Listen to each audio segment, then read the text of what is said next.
असं आपण करू शकतो की bachelor of planning and designing केल्यानंतर technical entry in Indian army. हा, इंडियन आर्मीची एक टेक्निकल एंट्री असते. टेक्निकल एंट्री म्हणजेच आफ्टर 12th डायरेक्टली एंट्री असते ती. आणि ती 12th मध्ये PCM ग्रुपमध्ये जे मार्क आपल्याला पडले असतात त्याचं ॲव्हरेज काढलं जातं आणि ॲव्हरेज काढून आपल्याला त्या रँकिंग होल्डरमध्ये आपल्याला टाकलं जातं. आपण सर्व त्याला फॉर्म फिल करत असतो. याचे पण आता जागा सध्या सुटलेले आहेत. हे technical entry in Indian army हे गेल्या 16 तारखेला जागा सुटलेल्या आहेत आणि मे बी 3 तारखेला त्याची लास्ट डेट आहे टेक्निकल एंट्रीची. तर ही टेक्निकल एंट्री बी चांगली आहे. टेक्निकल एंट्री म्हणजे यामध्ये काय केलं जातं, त्याच्यानंतर 4 वर्ष शिकवलं जातं की टेक्निकल ग्रुपमध्ये. तर याच्यामध्ये EME म्हणजेच मिलिटरी इंजिनिअरिंग सर्व्हिस. तर त्या ME मध्ये आपल्याला काम करायला भेटतं.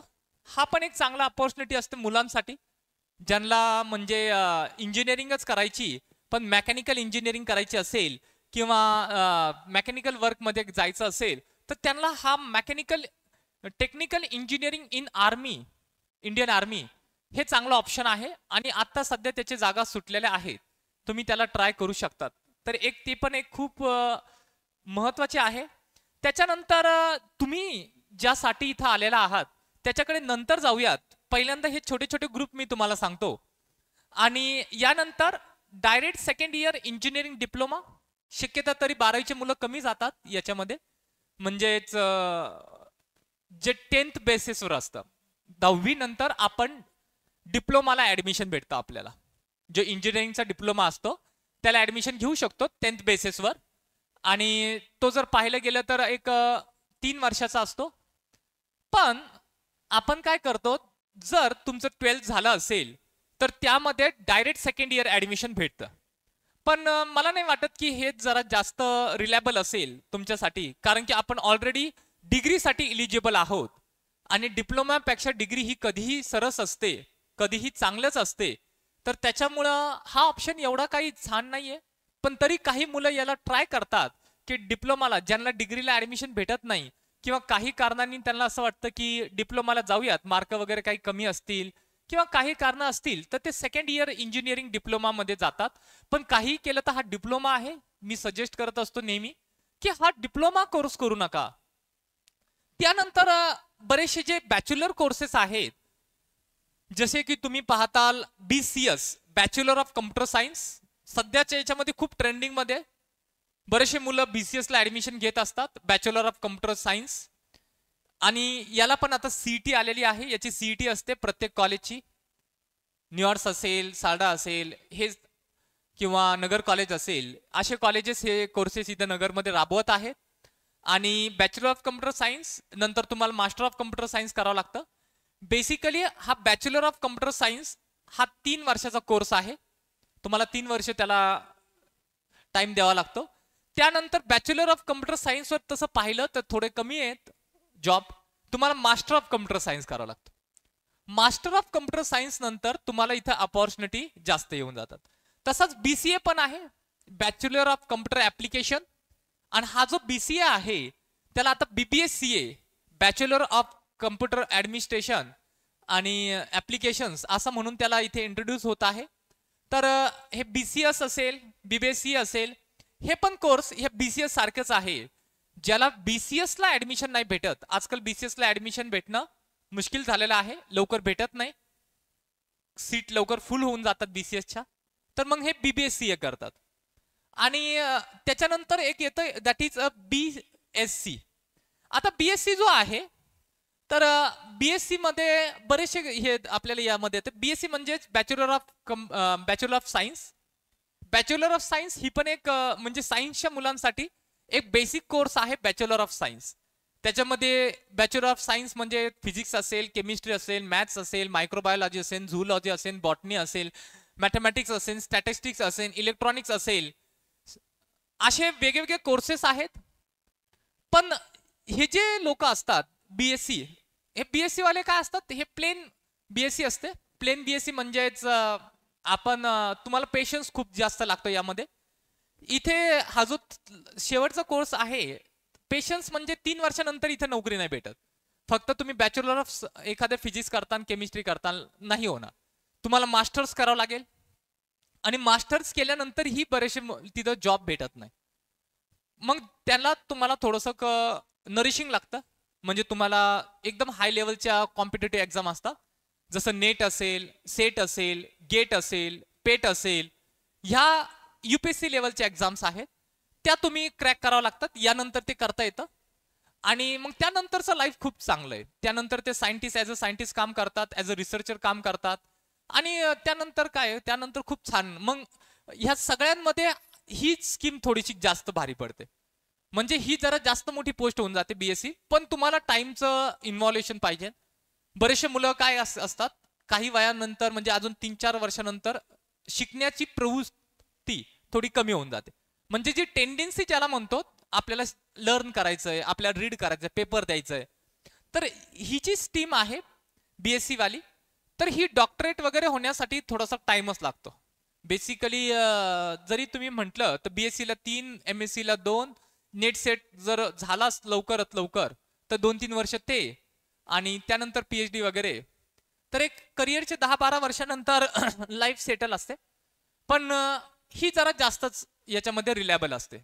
ठीक आहे, ही वाली स्कीम आहे व्यवस्थित. त्यानंतर आणखीन तुम्ही हे मास्टर ऑफ हे जे मी तुम्हाला सांगितलं, यानंतर हे करू शकतात. जर तुम्ही हे BCS झाला असतान, BBSCA झाला असतान, BCA झाला असाल, BSc, तर त्याच्यानंतर हे करता येतात, हे कोर्स करता येतात. MBA करता येईल, MCM करता येईल, त्याच्यानंतर MCS करता येईल. हे जे आहेत ना, हे टॉपमोस्ट कोर्सेस आहेत, ज्यानंतर चांगल्या अपॉर्च्युनिटी भेटतात आपल्याला इंडस्ट्रीमध्ये असेल. बेसिकली MCA हे BCA नंतर करता येतं आणि MCS हे BCS नंतर करता येतं.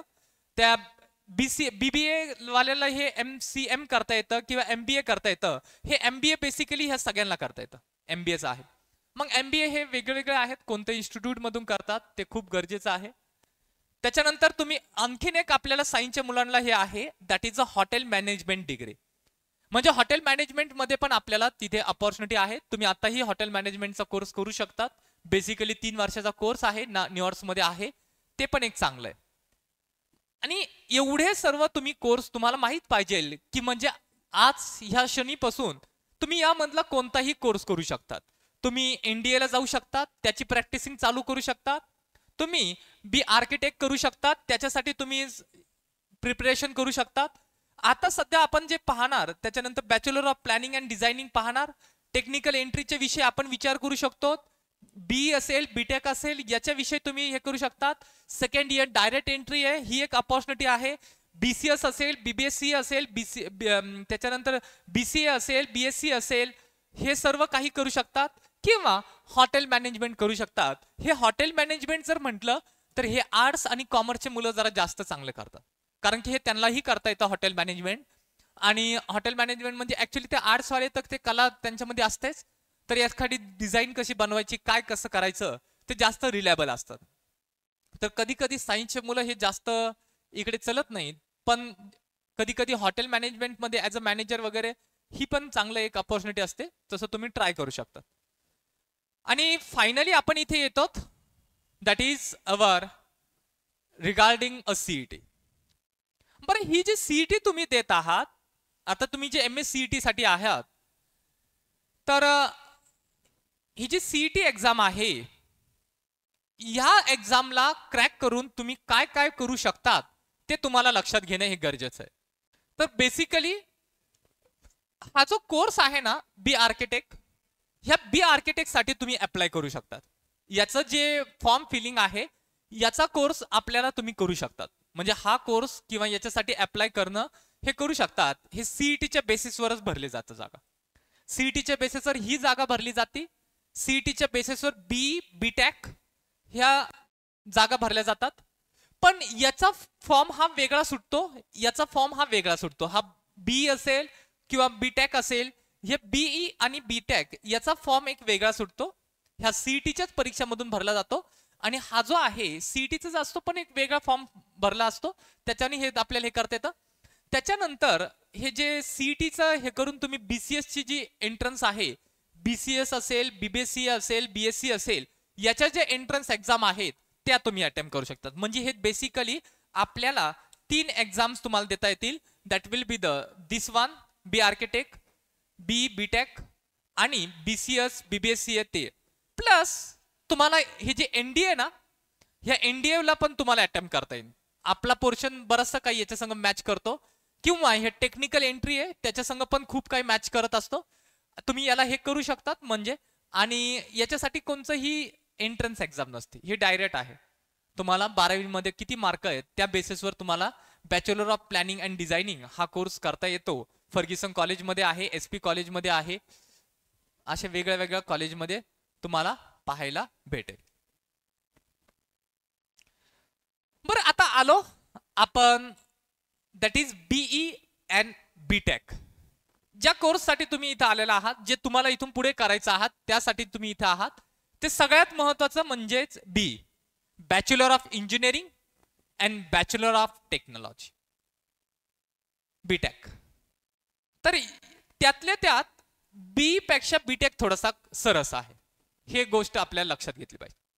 एखादं गोष्ट BE मध्ये करण्यापेक्षा BTech मध्ये केलं तर कुठंतरी सरसपणा आहे, आणि ते सगळ्याच गोष्टींमध्ये सरसपणा असा नाही. दोघांच्या कंपॅरिझन मध्ये काही इकडं ऍडव्हान्टेजेस आहेत, काही इकडं ऍडव्हान्टेजेस आहेत.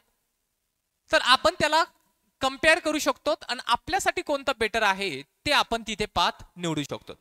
बरं, ते लक्षात घेताना आपण काय करू शकतो, हे जे BE आणि BTech आहे याला करून तुम्ही वेगवेगळे कोर्सेस, म्हणजे BE इन कम्प्युटर सायन्स, ज्याला कम्प्युटर सायन्स मध्येच इंटरेस्ट आहे तर BE कम्प्युटर सायन्स मध्ये तो एंटर करायचा प्रयत्न करतो. BE इलेक्ट्रॉनिक्स, ज्याला इलेक्ट्रिकल इन्स्ट्रुमेंट असेल, जे आपले फोन असेल, ट्यूबलाइट असेल, बल्ब असेल, जे पण इलेक्ट्रॉनिक गॅजेट आहे त्याच्या स्टडीमध्ये इंटरेस्ट असेल तर BE इलेक्ट्रॉनिक्स. त्याच्यानंतर असतं BE मेकॅनिकल, ज्याला मेकॅनिकल वर्क मध्ये इंटरेस्ट असतो, म्हणजे एखादे गाडे कसं बनवायचं, गाड्यांची फिटिंग कशी पाहिजे, गाड्यांचं कोणता नट कुठे पाहिजे, आपल्याला काय करायचं, मॉडिफिकेशन कुठे करायचंय, किंवा मशिनरी कशा पाहिजे, मशिनरीचं मॅन्युफॅक्चरिंग वगैरे, तर ते BE मेकॅनिकल आपण करू शकतो. तसंच तुम्ही एक सिव्हिल करू शकतात, सिव्हिल इंजिनिअरिंग ज्याला म्हणतात. सिव्हिल इंजिनिअरिंग मध्ये आपण बिल्डिंग बनवत असतो. बिल्डिंग कुठे असेल पाहिजे, आपलं जर बॅकग्राऊंड बिल्डरचं असेल किंवा कुणाकडे काही प्रॉपर्टी असेल आणि त्याला तो डेव्हलप करायचं पुढे भविष्यात असेल, तर त्याच्यासाठी हे BE सिव्हिल पण खूप छान आहे. त्याच्याने आपण दॅट विल बी एखादी बिल्डिंग कशी बनवली जाईल, कुठं पिल्लर पाहिजे, कसं आहे, ते सगळं काही त्याच्यामध्ये असतं BE civil. BE electrical and telecommunication, telecommunication म्हणजे जिओ फायबर वगैरे सगळं हे जे आहे टेलिकम्युनिकेशन विषय त्यामध्ये आपल्याला लक्षात घेणार. म्हणजे आताच्या सध्याचे पाहिलंय आपण, जिओ 5G असेल, आता 6G येणार काही दिवसात, आणि ह्या सगळ्या गोष्टींचं आपण इंट्रोड्यूस करताना त्याच्यामध्ये पण स्कोप आहे. त्यानंतर तुम्ही असं डिझायनिंग असेल, भरपूर काय आहे BE तुम्ही वेगवेगळ्या याच्यात करू शकतात. तसं BEचं आहे, BTech पण तेवढेच आहे. BTech in civil, BTech in mechanical, BTech हे सगळे काही तसेच कोर्सेस आहे. हे दोन्हीही कोर्सेस तुम्ही हे करू शकतात, इंट्रोड्यूस करू शकतात लाईफ मध्ये. तर त्यातल्या त्यात मुलांसाठी जर लक्षात घेतलं तर माझा एक्सपिरियन्स सांगत आहे की आता सध्याचं जे परिस्थिती आहे त्याला BE कम्प्युटर सायन्स हा जराशी चांगला चालू आहे त्यातल्या त्यात. आणि BE मरीन असेल म्हणजेच मरीन इंजिनिअरिंग असेल. मरीन इंजिनिअरिंग म्हणजे सबमरीन इंजिनिअरिंग असतात. तुम्ही पाहिलं असेल पाण्याचे जे जहाज आहेत ते पाण्याच्या आतमध्ये असतात, त्याला सबमरीन म्हणतात. आणि ते सबमरीन विषय बरंचसं काही तिथे शिकवलं जातं आणि त्याच्यामध्ये ते खूप जास्त स्ट्रॉंग चालू आहे. जर तुम्हाला त्याच्यामध्ये BE सबमरीन मध्ये करता आली, म्हणजे मरीन इंजिनिअरिंग ज्याला म्हणतात, तर ते तुम्हाला जास्त इंजिनिअरिंगचा फायदा असेल. मग ते कम्प्युटरपेक्षा 10 पट चांगलं आहे जर पाहिलं गेलं तर मुलांसाठी. मे बी मुलींसाठी थोडंसं ते मेकॅनिकल वर्क असतं तिथे, तर मुलींसाठी जर पाहिलं तर BE कम्प्युटर जरा जास्त रिलायबल आहे, कारण की फक्त त्यांना तिथे एकदम मेंटली काम करावं लागतं, हार्ड वर्क नाहीये जास्त. आणि IT मध्ये रिलायबल जॉब असतो आणि सिक्युरिटी चांगली असते मुलींची. तर BE हे चांगलं आहे मुलींचा, BE कम्प्युटर सायन्स. त्यातल्या त्यात आणखीन पुढे जाऊन आपण जर पाहिलं तर एरोनॉटिकल इंजिनिअरिंग असेल. एरोनॉटिकल इंजिनिअरिंग पण एक चांगला मोठा स्पेस आहे. एरोनॉटिकल इंजिनिअरिंग मध्ये पण भरपूर काही मुलं मुली आहेत की एरोनॉटिक्स सर्व काही तिथं शिकवलं जात आहे, त्याच्यामध्ये सर्व काही आपल्याला पाहायला भेटतं. त्याच्याच एक छोटासा पार्ट मध्ये तुमचं जे पण एरोप्लेन वगैरे मॅन्युफॅक्चरिंग वगैरे तिथं पण खूप जास्त आपल्याला काय आहेत जॉब अपॉर्च्युनिटी आहेत आणि पेमेंट जास्त आहे. हे सबमरीन असेल किंवा एरोनॉटिकल असेल तिथं जॉबचं पेमेंट जरा जास्त आहे ॲज कम्पेअर टू अदर. कम्प्युटरपेक्षाही खूप जास्त. कम्प्युटरला एवढं काही हे नाही, आपण खूप मॅटर करतो की कोणत्या इन्स्टिट्यूट मधून तुम्ही बी कम्प्युटर झालेला आहे. इन्स्टिट्यूट तुमचे झिरोज वाढवतं. कोणते इन्स्टिट्यूट आहे ते इन्स्टिट्यूट तुमचं झिरो वाढवेल की कोणत्या इन्स्टिट्यूट मधून तुम्ही बी झालेला आहात ते खूप मॅटर करणार तुमच्या लाईफमध्ये. तर त्यानंतर तुम्ही पाहिलं असेल तर ज्यांच्या घरी असं शेती असेल किंवा त्यांच्या घरी असं बिल्डरशिप असेल, म्हणजे बाबा बिल्डिंगचं कामं घेतात वगैरे, तर त्यांना हे बी सिव्हिल करता येईल. त्याच्याने त्यांना लायसन पिन प्रोव्हाइड होईल आणि त्यांना हे कामं वगैरे घेता येईल. पुढे लाईफ थोडी रिलायबल आहे, छान आहे. त्यांना हार्डवर्क करावं लागतं थोडं, हे लक्षात घ्या. मेकॅनिकल वाल्याला बी हार्डवर्किंग पाहिजे, तो स्वतः मशीन वगैरे फिट करायला कधी कधी त्याला काम करावं लागतं. तर असं आहे. तर त्यानंतर हे बी केल्यानंतर बरेचसे लोक इथंच थांबत नाही. जर तुम्ही फक्त बी करत असाल तर फक्त तुम्हाला बी नंतर लगेच काहीतरी जॉब आहे तसं नाही. बी नंतर भरपूर काही तुम्हाला करता येतं. हे जे बीई और बीटेक करतात मुलं, तर त्यानंतर बरेचशा वेळेस ते IAS एक्झामला ते अप्लाय करत असतात, त्याची प्रिपरेशन करत असतात.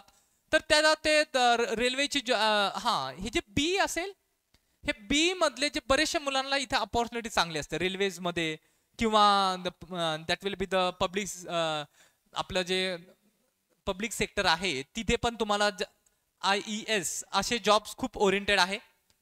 मर्चंट नेव्ही मध्ये पण हे बी चे लोकांना तसं डायरेक्ट एंट्री असते. डायरेक्ट एंट्री असते आपल्या, जसं तुम्ही बी होतात, बी झाल्यानंतर मर्चंट नेव्ही मध्ये तुम्हाला ती एक डायरेक्ट एंट्री असते. तर मर्चंट नेव्ही मध्ये तुम्ही हे करू शकतात. मरीन इंजिनिअरिंग मध्ये तुम्ही भाग घेऊ शकतात. मरीन इंजिनिअरिंग असेल तर त्यामध्ये तुम्हाला मर्चंट नेव्ही मध्ये तिथं अपॉर्च्युनिटी असते. जी की मी ऑलरेडी तुम्हाला सांगितलं की हे मरीन इंजिनिअरिंग वगैरे डायरेक्टली बीई मरीन मध्ये करताल तर तुम्हाला इथे अपॉर्च्युनिटी ह्या ओपन होतील. नाहीतर इन द सेन्स सिव्हिल वगैरे करताल तर हे अपॉर्च्युनिटी नसणार तुम्हाला, हे लक्षात घ्या. एमई करू शकतात, जसं बी नंतर एमई असतं, पुढचा कोर्स आहे ते एमई करू शकतात. एमई हे इंजिनिअरिंग, एमई नंतर काय होऊ शकतात, एक तर तुम्ही मोठे इंजिनियर होऊ शकतात किंवा टीचर होऊ शकतात. ते इंजिनिअरिंगचे जे टीचर्स असतात त्यांचं एमई झालेलं असतं किंवा त्यांचं MSc झालेलं असतं, ह्या दोन्हीपैकी एक असतात. तर तुम्ही इथं टीचिंगही करू शकतात. इथे पण चांगली अपॉर्च्युनिटी आहे. तसं जर टीचिंग जर तुम्ही केलं तर यांना एक अराउंड 2 लाख पेमेंट असतं. 2 लाख 3 लाख पेमेंट इथं जातं टीचिंगला. इंजिनिअरिंग जर एमई नंतर असेल तर त्याला पण 2 लाख 3 लाख जातं. ह्या दोन्हीही अपॉर्च्युनिटी सायमल्टेनियसली चांगल्या आहेत. जे बी करतात एमई केल्यानंतर त्यांना थोडं इथं अपॉर्च्युनिटी वाढतात. मास्टर ऑफ इंजिनिअरिंग आपल्याला इथे पाहिजे. पण बरेचशा वेळेस बी करून MPSC असेल, UPSC असेल, ह्या एक्झाम्स आहे, ह्या एक्झामच्या ओरिएंटेड मुलं असतात. मग त्याच्यामध्ये IAS हा जो आहे, हा एक्झामचा खूप मोठा याच्या प्रमाणामध्ये हे जे IAS एक्झाम आहे ते बी चे मुलं किंवा बीटेकचे मुलं जास्त सुटतात as compare to the BA किंवा BCom. याच्यापेक्षा जर तुम्ही पाहिलं तर इथे या मुलांची जास्त स्ट्रेंथ आहे. त्याच्यामुळे हे पण एक खूप मोठा डोर ओपन राहतो. त्याच्यानंतर डिफेन्स डायरेक्ट एंट्री, जसं मी तुम्हाला सांगितलं डायरेक्ट एंट्री असते. जे बी करतात त्यांना डायरेक्ट एंट्री भेटते. आणि डायरेक्ट एंट्री ही आर्मीमध्ये असेल, इंडियन आर्मी असेल, इंडियन एअरफोर्स असेल, एअरफोर्समध्ये किंवा इंडियन आर्मीमध्ये किंवा इंडियन नेव्हीमध्ये ही डायरेक्ट एंट्री भेटते. ही जी डिफेन्स डायरेक्ट एंट्री आहे ना, ही दोनच याला भेटते, एक तर इंडियन नेव्ही किंवा इंडियन एअरफोर्स. पण यांची जी आहे दॅट विल बी द मरीनची जे मर्चंट नेव्ही जे आहे हे प्रायव्हेटचं आहे, तर त्यांचं पण एक डायरेक्ट एंट्रीचा एक डोर ओपन राहतो. तसंच MS करू शकतात. MS म्हणजे फॉरेनमध्ये तुम्हाला बरेचशा वेळेस काय करावं लागेल, फॉरेनमध्ये तुम्हाला एंट्री, म्हणजे फॉरेनमध्ये तुम्हाला तिथे तिकडची इंजिनिअरिंग करावं लागेल. हे जे MS केलं ना फॉरेनमध्ये युनिव्हर्सिटीमध्ये, ही पण एक अपॉर्च्युनिटी खूप छान आहे. ही अपॉर्च्युनिटी म्हणजे ह्या सगळ्या याला सरस आहे. तुम्ही काही 2-4 वर्षातच 5-10 कोटी रुपये कमवून येऊ शकतात. ही चांगली अपॉर्च्युनिटी, याला तुम्ही ट्राय करू शकतात फॉरेन युनिव्हर्सिटीमध्ये. पण त्याच्यासाठी तुम्हाला तुमची घरची परिस्थिती जरा स्ट्रॉंग पाहिजे असं नाही की फक्त घरची परिस्थितीच, तुम्ही जर खरंच ब्रिलियंट असताल तर बरेचसे स्कॉलरशिप असतात ज्या की इथल्या गव्हर्नमेंट रिलीज करत असतात. ही गव्हर्नमेंट तुम्हाला स्कॉलरशिप देते 50-60 लाख. समजा MS करायचं असेल तर तुम्हाला कमीत कमी 1 कोटी रुपये लागतात. 1 कोटीच्या वरती लागतात. हे मला याच्यासाठी माहित आहे कारण की माझी स्वतःची सिस्टर MS आहे. तिने न्यूझीलंडमध्ये MS केलेला आहे आणि आर्टिफिशियल इंटेलिजन्स मध्ये केलेलं आहे.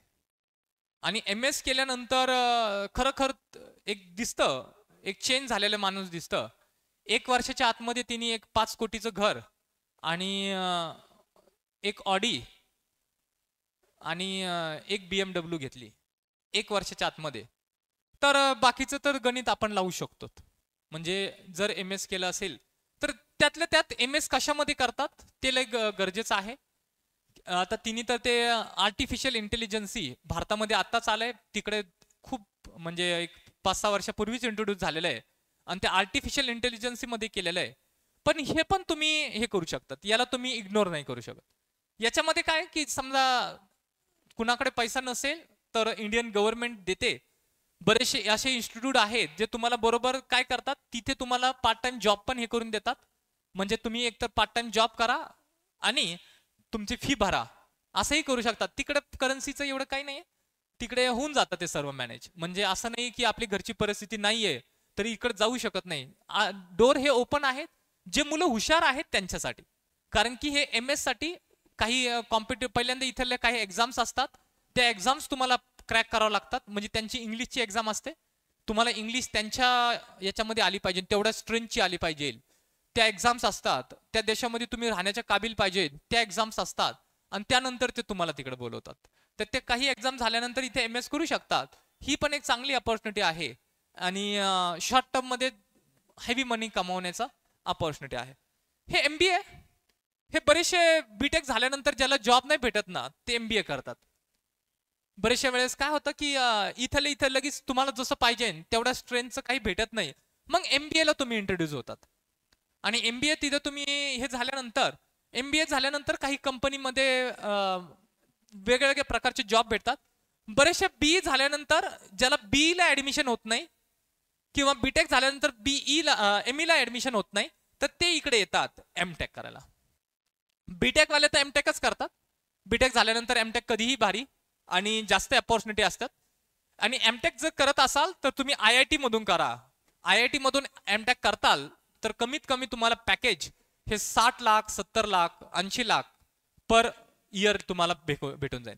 पण IIT पेक्षा दुसरीकडे जर करताल तर तेच पॅकेज तुम्हाला 8 लाख 5 लाख 3 लाख 2 लाख असंही भेटू शकेल.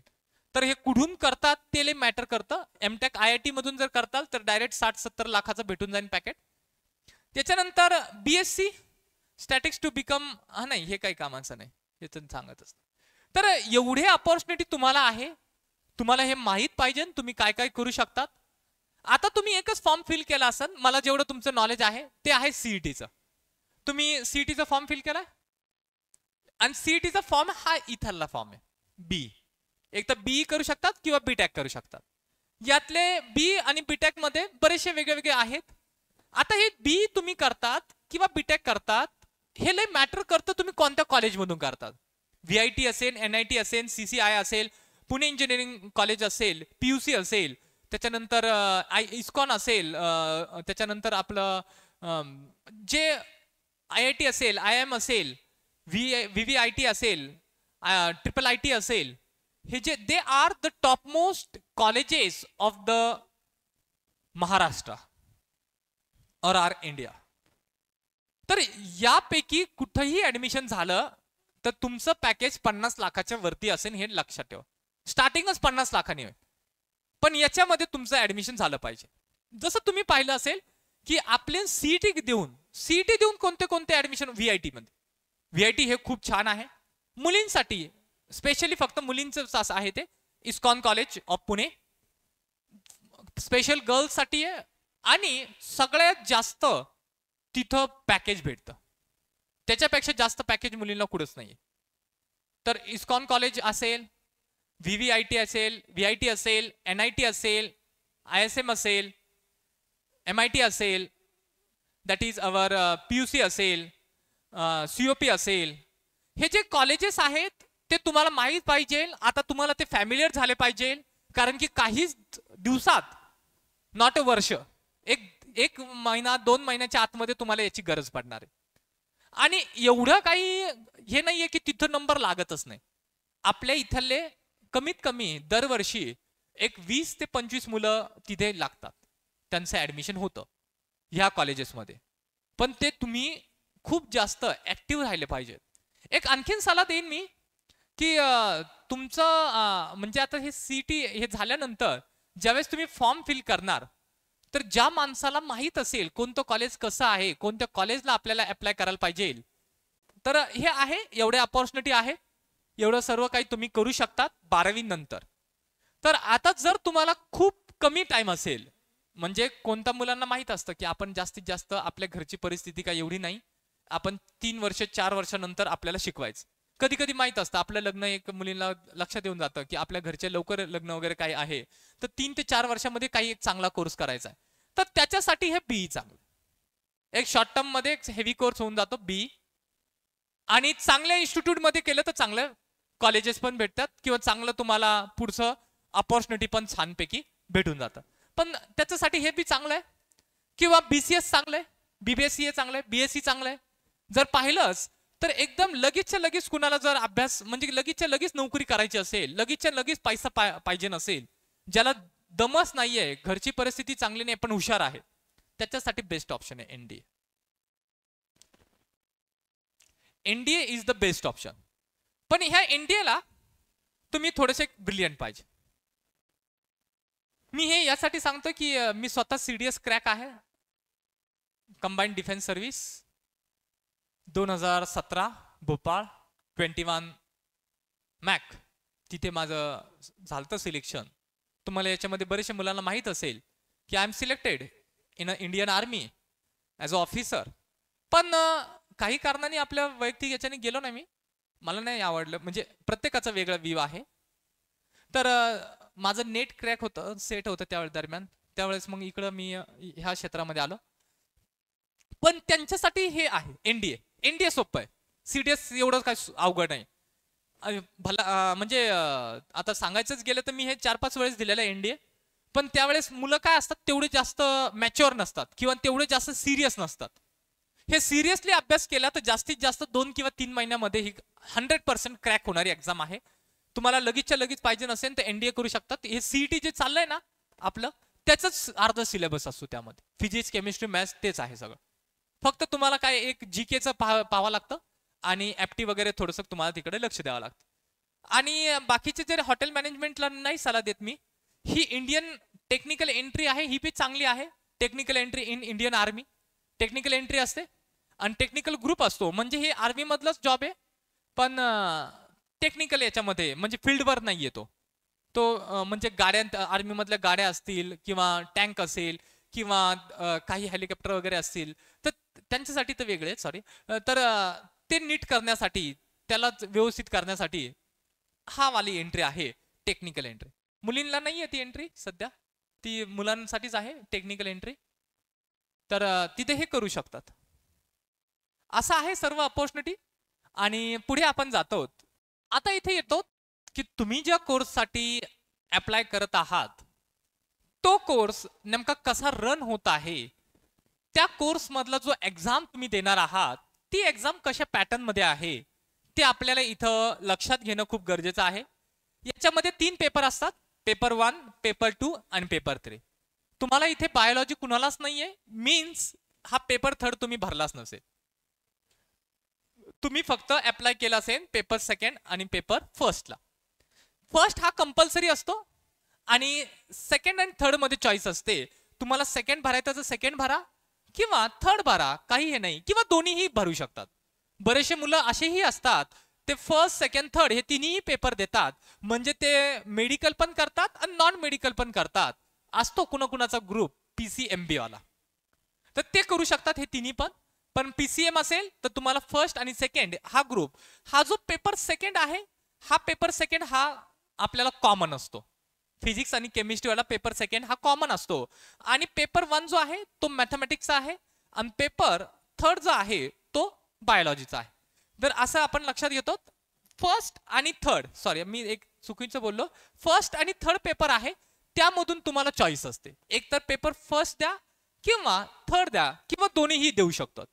आणि हा जो पेपर सेकंड आहे ज्यामध्ये फिजिक्स आणि केमिस्ट्री आहे तो कॉमन पेपर असतो.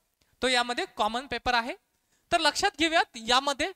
बरं, याचा जो पेपर फर्स्ट आहे तो मॅथमॅटिक्स आहे, पेपर सेकंड आहे फिजिक्स आणि केमिस्ट्री, आणि पेपर थर्ड आहे त्याच्यामध्ये झूलॉजी आहे आणि बॉटनी आहे. बॉटनी आणि झूचा दोघांचं कॉम्बिनेशन मध्ये पेपर थर्ड असतो. इथे फिजिक्स आणि केमिस्ट्रीच्या कॉम्बिनेशन मध्ये असतो आणि इथे फक्त मॅथमॅटिक्स असतो.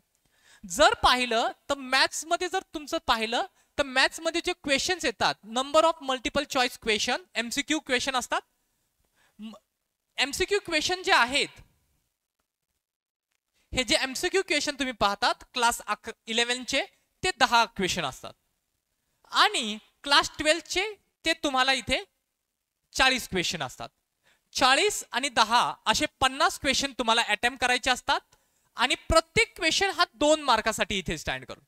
फक्त आपलं मॅथ्स मध्येच प्रत्येक क्वेश्चन हा 2 मार्कासाठी असतो. म्हणजेच हे 50 question into 2 that is 100 marks. त्या 100 मार्क्स साठी इथे आपल्याला पाहायला भेटतं. यामध्ये काही गोष्टी आपण इथे खूप क्लिअरली अंडरस्टँड करत आहोत. हे मॅथ्सचं जे आहे या मॅथ्स मध्ये 10 मार्क 10 क्वेश्चन हे आणि हे 40 दॅट इज 50 क्वेश्चन आहेत आपल्याला. प्रत्येक क्वेश्चन 2 मार्काला. म्हणजेच टोटल आपल्याला किती आहे, टोटल आपल्याला 100 मार्क्स साठी अटेम्प्ट करायचं आहे आणि त्यासाठी आपल्याला 1.5 तास असतो, 90 मिनिट्स. 90 मिनिट्स मध्ये हे क्वेश्चन आपल्याला तिथे सॉल्व्ह करायचे. हा जो पेपर सेकंड आहे जो की कॉमन असतो फिजिक्स आणि केमिस्ट्री, त्यामध्ये फिजिक्स मधले 11वी मधले 10 क्वेश्चन असतात आणि 12वी मधले त्यामध्ये किती असतात, 40 क्वेश्चन असतात. म्हणजेच 11वीचे त्यामध्ये 10 आणि 12वीचे त्याच्यामध्ये 40 क्वेश्चन असतात. तसंच केमिस्ट्री मध्ये पण असतं 11वीचे 10 आणि 12वीचे 40. यामध्ये म्हणजेच हे 50 फिजिक्सचे आणि 50 केमिस्ट्री, टोटल 100. प्रत्येक क्वेश्चन 1 मार्काला आणि ते 100 मार्काचा तो पेपर असतो. म्हणजेच 200 मार्कासाठी आपण इथे अप्लाय करतो किंवा ह्या 200 मार्कासाठी अप्लाय करतो. ठीक आहे. किंवा बरेचसे लोक जे तिन्ही याच्यासाठी करत असतील त्यांचा तिसरा ग्रुप हे होतो. तर यानंतर इथे बॉटनी आहे, झू आहे. बॉटनी आणि झू मध्ये पण 11वीचे 10 क्वेश्चन असतात, 12वीचे 40. झू मध्ये तसंच आहे आणि तो पण प्रत्येक क्वेश्चन 1 मार्काला असतो. टोटल आपल्याला 100 मार्क 90 मिनिट्स मध्ये आपल्याला हे करायचं. जर पाहिलं गेलं तर तुम्ही कोणता एक ग्रुप घेतला तर 3 तासाची एक्झाम असते. म्हणजेच मेडिकल घ्या किंवा नॉन मेडिकल घ्या 3-3 तासाची आहे. पण जर सर्वच घेतलं तर 4.5 तासाची ती एक्झाम आपल्याला टोटल तिथे हे करायची. बेसिकली ही आपल्याला आता शिफ्ट बेसिस एक्झाम झालेली आहे, कम्प्युटर बेस एक्झाम आहे. ही जी सीईटी एक्झाम झालेली आहे ही सीईटी एक्झाम मध्ये तुम्हाला पेपर नाही आहेत, पेपरमध्ये गोल गोल नाही करायचे. हे तुम्हाला काय असतात, तिथे तुम्हाला कम्प्युटर आहे, कम्प्युटरवर त्यांचं सॉफ्टवेअर असतात, ते शफल आउट होतात क्वेश्चन आणि शेजाऱ्याला पण क्वेश्चन वेगळे असतात. सगळ्यांनाच तिथं जे पण कुणी बसलेला आहे सगळ्यांना क्वेश्चन्स वेगळे असतात. त्याच्यामुळे तिथं कॉपी होण्याची 0 शक्यता असते. सर्व काही मनानेच करायचं असतं आणि कम्प्युटरवर तुम्हाला कसे क्वेश्चन्स येतात त्याचाच डेमो देण्यासाठी आपल्या क्लासमध्ये कम्प्युटरची सिस्टीम आहे. वरती जे तुम्ही पाहताल तर तिथे जसे सॉफ्टवेअर आहेत ॲज सिमिलर ॲज सॉफ्टवेअर आपण यूज घेतलेले आहेत, आपण त्याला बाय केलेलं आहे. तिथं तुमची डेली आता टेस्ट होणार. प्लस तुम्हाला तिथे कम्प्युटर बेस एक्झाम डेली होत असते. डेली तुम्हाला तो एकंदरीत पेपर द्यायचा असतो आणि तुम्ही ते जसा इथे पेपर आहे ॲज सिमिलर ॲज तिकडे पेपर असतो तेवढाच टाइम तुम्ही घेऊ शकतात. म्हणजे इथे जसे तुम्हाला 90 मिनिट्स असतात तिथे पण आम्ही 90च्या अप्रॉक्स देतो तुम्हाला टाइम. आणि जसे क्वेश्चन्स तुम्हाला इथे सीईटी मध्ये येणार असतात ॲज सिमिलर ॲज क्वेश्चन ते सॉफ्टवेअर क्रिएट करतो आणि तसेच क्वेश्चन त्याच्यामध्ये आम्ही फिल्ड केलेत. ते क्वेश्चन तुम्हाला शफल आउट होऊन येतात. सगळ्या मुलांना वेगवेगळे क्वेश्चन असतात त्याच्यामुळे तिथं पण कॉपी होत नाही आणि तिथे तुम्ही टिक करतात आणि त्यानंतर तुम्हाला लगेच तो रिझल्ट तुम्हाला तिथे लक्षात येतो की किती मार्क आणलेले आहेत आणि तिथून तुमचे मार्क ते घेतले जातात आणि तुम्हाला तुमचं लक्षात येत चालतं की जर समजा पहिल्या दिवशी 100 पैकी जर 30 असतील तर दुसऱ्या दिवशी 32, तिसऱ्या दिवशी 35, असं करता करता करता करता ते 90च्या दरम्यान येतात, 100च्या दरम्यान कुणी जातात चांगले प्रॅक्टिस असेल तर. तर त्याच्यामुळे इथं खूप कन्सिस्टन्सी राहा आणि एक लक्षात घ्या की ह्या दरम्यान कुणीही ऍबसेंट राहू नका, कारण की हा कोर्स एकदम शॉर्ट टर्म आहे आणि याच्यामध्ये जर तुम्ही 2-3 दिवस ऍबसेंट राहिला तर पुढच्या 2-3 दिवसाचं तुम्हाला कळणार नाही आणि तुमचा खूप मोठा लॉस होईल. बरेचशा वेळेस मुलं काय करतात की आताच 12वीची एक्झाम झाली, मामाच्या गावाला जातो, आत्याच्या गावाला जातो, इकडे. तसं काही करू नका. कन्सिस्टन्स राहा, तुम्हाला चांगलाच रिझल्ट भेटेल. आपल्या इथं चांगलंच आहे सगळ्या गोष्टी. तुमचं म्हणजे हे प्रत्येक लेक्चर होणार आपलं. आता पीसीएम आहे, फिजिक्स, केमिस्ट्री, मॅथ्स, हे डेली 1-1 तासाचं होणार लेक्चर. प्रत्येकाचं डेली लेक्चर असतं आपलं. बरेच त्यानंतर तुम्ही जर पाहिलं की आपलं डेली आपल्याला क्वेश्चन पेपर सॉल्व असतात, म्हणजे डेली तुमचा हार्ड कॉपी क्वेश्चन पेपरची होणार. डेली तुम्हाला वरती कम्प्युटर बेस एक्झाम होणार. हे तुम्हाला डेलीचं रुटीन असेल. ज्याला कुणाला अभ्यास करायचंच आहे तसं आम्ही इथे शांतता वगैरे ते तिथं बसू शकतात, अभ्यास करू शकतात. जे बाहेर गावचे आहेत त्यांच्यासाठी पण आम्ही हॉस्टेल असेल. विशेष म्हणजे मुलींच्या सेफ्टीला लक्षात ठेवताना आम्ही ह्या वर्षी लेडीज हॉस्टेल इंट्रोड्यूस केलं स्वतःच. सरांच्या घराच्या वरतीच लेडीज हॉस्टेल हे केलेलं आहे. तिथं कुणाला अडचण असेल, आताही इथं मुली खूप लांबून येत असतात तर तिथं जाऊ शकतात, त्याला अप्रोच होऊ शकतात. नॉमिनल फीवर आम्ही त्याला ते इंट्रोड्यूस केलेलं आहे व्यवस्थित. आणि बॉईजसाठी पण आम्ही हॉस्टेल्स हे केलेले आहेत, अरेंज करून दिलेले आहेत, मेस अरेंज करून दिलेले आहेत. त्याच्यामुळं जे पण बाहेरून येत आहात त्यांच्यासाठी तर शुभेच्छाच, त्यांना तुमचं स्वागतच आहे. उलट आमच्यावर तुमची जबाबदारी जास्त आहे की तुमची इथं तारंबळ झाली नाही पाहिजे, तुम्हाला रिलॅबिलिटी भेटली पाहिजे, तुम्हाला चांगलं हॉस्टेल भेटलं पाहिजे, चांगलं जेवण भेटलं पाहिजे, चांगला अभ्यास झाला पाहिजे, तुम्हाला इथून चांगलंच रिझल्ट आलं पाहिजे. ही आमची भावना ही शेवटच्या क्षणीपर्यंत असते. कारण की ज्या अर्थी मुलं एवढं ट्रस्ट ठेवून इतक्या लांबून आमच्यासाठी इथं येतात, तर ते आता आमचं काम बनतं की इथं आल्यानंतर त्यांनी जेवढं एक्सपेक्ट केलं आहे त्याच्यापेक्षा काही पट जास्त द्यायचं त्यांना. त्यांना असं वाटायला पाहिजे की आम्हाला वाटलं होतं एवढंच भेटणार पण आता घेऊन चाललोय एवढं. तर हेच आमचं यश असतं. तर आपण पहिल्या दिवशीचं मी तेच सांगत असतो. मी PCBचं बी सांगणार होतो पण मला वाटलं की इथं बीचं नाहीच आहे कोणी, तर मग कशाला त्यांचं सांगून माइंड डायव्हर्ट करायचं. बी म्हणजे PCM आणि PCB मध्ये लई फरक काही नसतो. ते मेडिकल साईड असतात. बरेचसे मुलांना, बरेचसे लोकांना आपलं स्वतःला म्हणजे सेवा करायचा भाव असतो, म्हणजे सेवा करत असं कुणाला लागलं त्याची सेवा करणार. मग डॉक्टर म्हणजे मेडिकलचं काम असते आहे, कुणाला लागलेलं आहे त्याची सेवा करायचं डॉक्टरचं कामच आहे. कुणाचं म्हणजे दुखतंय त्याची सेवा करा, त्याला नीट करा, त्याला गोळ्या द्या, त्याला औषध करा, त्याचं ऑपरेशन करा. तर ही भावना असेल तर मेडिकल करायला पाहिजे, ही नसेल तर नॉन मेडिकल करायला पाहिजे. बरेचसे मुलं खूप हुशार असतात पण ही भावना नसेल तर नॉन मेडिकल करा. नॉन मेडिकल मध्ये पण खूप अपॉर्च्युनिटी आहेत. तुम्ही पाहताल तर तुम्हाला खूप अपॉर्च्युनिटी आहे. बी करा, बीटेक करा, त्याच्यामध्ये पण खूप अपॉर्च्युनिटी आहे. NDA डायरेक्ट एंट्रीज आहेत, टेक्निकल डायरेक्ट एंट्री आहेत, BSc आहे, BCS आहे, BBSc आहे.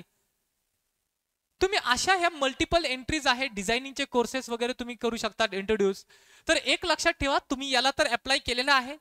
यानंतर तुम्हाला तर बी आर्किटेक्ट करायचं असेल तर याची पण खूप सुवर्ण संधी आहे. मे बी त्याच्या फॉर्मचा विषय सर्च करा, ते काय आहे काय नाही. हेच याचाच सिलेबस आहे तो. त्याच्यामध्ये फक्त एक डिझायनिंग ड्रॉइंगचा एक पेपर ऍडिशनल असतो आणि तो ड्रॉइंगचा पेपरचं तुमचं काय नाही, तुम्ही एक 2-3 तासाचा एक व्हिडिओ पाहिला तर होऊन जातं, ते काही अडचण नाही त्याच्यामध्ये. तर असं आहे सर्व गोष्टी. तर इथं टाइम होत आलेला आहे त्याच्यामुळे मी इथे थांबतो. उद्यापासून आपण फर्स्ट चॅप्टर आपला चालू करूयात, इंट्रोड्यूस चालू करूयात. हे मी या दिवशी पहिल्या दिवशी यासाठी सांगत असतो की बरेचशा वेळेस कधी कधी काय करतात टीचर, डायरेक्टली एखादा चॅप्टर चालू करून टाकतात, त्यांचा एखादा चॅप्टर, आणि तो इंट्रोड्यूस केल्यानंतर. पण हे कशासाठी करतो, एखादी गोष्ट करण्यामागं आपलं काय उद्देश आहे ते माहित पाहिजे, तर तो उद्देश पूर्ण करता येतो आपल्याला. त्याच्यामुळे मी तुम्हाला पहिल्या दिवशी हे सांगितलं की अशाने असं होतं, तशाने तसं होत आहे. पुढे तुम्ही स्वतःच खूप इंटेलिजंट असतात, स्वतःला प्रत्येकाचं एक मत असतं आणि तुम्ही डिसिजन स्वतःचं मेकिंग आहात. आता इथून पुढचे डिसिजन तुम्ही स्वतःच घेत आहात. तर तुम्हाला याच्याविषयी ह्या सगळ्या गोष्टींविषयी माहीत पाहिजे. कधी कधी काय होतं की मुलांना काही वर्षानंतर लक्षात येतं की अरे त्या काळामध्ये कुणी मला काही सांगितलं असतं तर मे बी आम्ही इथं नसतो, काही वेगळं केलं असतं. तर हा प्रश्नचिन्ह त्या काळामध्ये तुम्हाला नको पडायला, त्यामुळं मी आज तुमचं एवढं सगळं काही सांगितलेलं आहे. तरी तुम्हाला काही जर डाऊट असेल तर तुम्ही कधीही विचारा, आम्ही सांगायला रेडी आहात. ठीक आहे, इथं कोणतेही टीचर असतील त्यांना कधीही डाऊट विचारू शकतात. तसं पाहिलं तर आमचे टीचर इथंच बसलेले असतात. कोणताही विषय असेल, फिजिक्स असेल, केमिस्ट्री असेल, मॅथ्स असेल, बायो असेल, त्यांना कधीही तुम्ही भेटू शकतात. त्यांना काही डाऊट असेल कधीही तुम्ही विचारू शकतात. ते मला नाही वाटत की एखादा असा टीचर आहे की तो म्हणणार नाही नाही आता माझा टाइम नाही. तो तुम्ही थांबणार, तो तुम्हाला सांगणार. तुम्हाला काही डाऊट असेल तर दुसऱ्या दिवशी सांगणार, जर त्याच्याकडे टाइम नसेलच सर, लईच त्याला खरंच काही इमर्जन्सी असेल तर दुसऱ्या दिवशी सांगणार म्हणजे सांगणार. तर याची सगळं व्यवस्थित राहा. आणखीन तुम्हाला काही डाऊट असेल कुणाला तर विचारू शकतात. क्लास विषयी, काही तुम्हाला पॅटर्न विषयी, प्रोसेस विषयी. आता मी जे सांगितलंय त्यापेक्षा जास्तच आणखीन काही होणार. कधी कधी आपला सिलेबस जो आहे त्याला पूर्ण करण्यामागं एखाद्या सब्जेक्टचे 2-2 लेक्चर होणार. आता तसं पाहिलं गेलं तर फिजिक्स हा वास्ट आहे आणि ही मी तुम्हाला फिजिक्स विषयी शाश्वती देतो की आपल्याला अशा काही टेक्निक्स, आता हे जे आहे युपीएससी आपलं सीईटी असेल, नीट असेल, JEE असेल, हे कॉम्पिटिटिव्ह एक्झाम्स आहेत. आणि कॉम्पिटिटिव्ह एक्झाम्स कशा क्रॅक केल्या जातात, याला कसं टॅकल केलं जातं, ते मला सर्व काही माहीत आहे. ते मी यासाठी मला असं वाटतं I deserve to tell that, because मी नेट एक्झाम क्रॅक केलेली आहे. ऑल इंडिया रँक 69 आहे नेट. आणि नेट एक्झाम फिजिक्स मधले आतापर्यंतची भारतामधली सगळ्यात टॉप लेवलची एक्झाम. त्याच्याहून टॉप फिजिक्सच्या रिलेटेड कोणती एक्झाम नाही, नेट एक्झाम. त्याच्यामध्ये ऑल इंडिया रँक 69 आहे आपला.